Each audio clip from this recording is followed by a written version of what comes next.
Good afternoon and welcome to Nessville here at the Lancaster Lebanon League Championship basketball game, the boys section today between Manheim Township and the Warwick Warriors. I'm Warren Goodling with Tim Sparrow, the head coach of Lebanon, and we're here to talk a little bit about the pregame activities here at Manheim Township building today. And we also have the play-by-play. Bruce Bagley and Eric Thomas will be joining us to do the play-by-play here on the LLhoops.com Sports Network.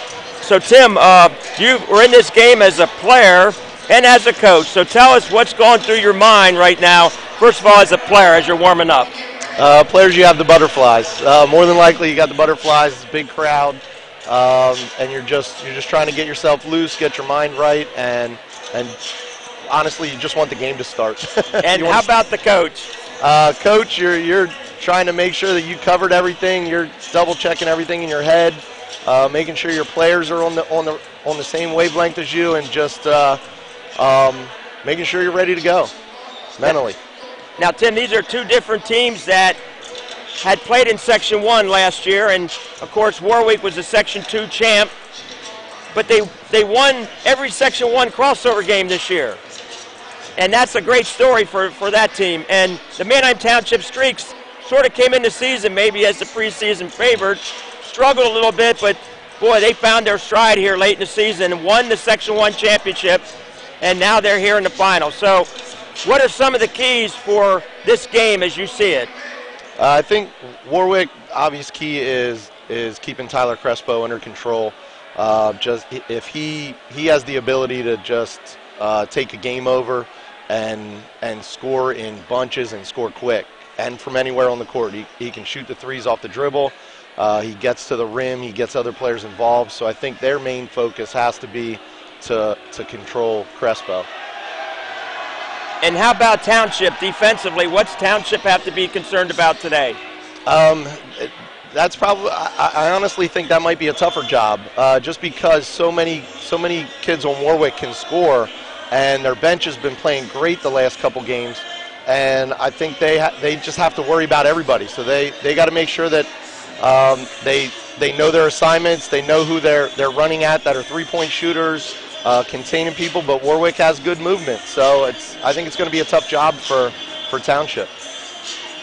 And here we are at the championship game. This is the first time that in the LL League that Manheim Township boys have been at the championship game in their building.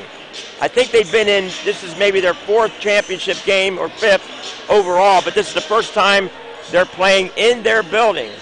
So what kind of advantage might that be for them playing the championship game here? I think just the different type of gym that this is, with a different backdrop behind the baskets, that always poses a challenge for shooters or people that don't necessarily play in these gyms all the time. And I think it's a big advantage for Township. You don't have to travel. You're at your home locker room. All those types of things that when you're traveling, you have to worry about other aspects. And I think the shooting will be the biggest thing. Is if Warwick can shoot well, I think that evens it out a little bit. And there's not many gyms where the student body section is right behind the baskets. So that's an interesting, college dilemma, although I don't think they'll be shooting foul shots in the second half going to the opposing student body. Right. The first half they'll be shooting into the opposite team student section, but not for the second half. So that could be that should balance out in the second half. And the two coaches, Matt Johns and Chris Christensen, great stories for those guys. Matt's was a long-time assistant coach here at Manheim Township, was at Columbia for 2 years as the head coach, actually was with Donegal for 1 year as Ryan Butt's assistant, and now he comes back here as his fourth year as Township, and he's got them to the finals. And then Chris Christensen actually played at Manheim Township and was on the staff here at Manheim Township before he got the Warwick job, so that's an interesting twist today too. Right, absolutely. So, if how many of these teams do you think, Warwick or Manheim Township, which team might be multiple in their defensive look today? Maybe play some zone and some man, those kind of things. I think both will. Warwick seems like if they get into the second half and they're down a couple or possibly even a tight game, they go to like a 1-2-1-1 half-court trapping press, and they're really active and they're pretty long.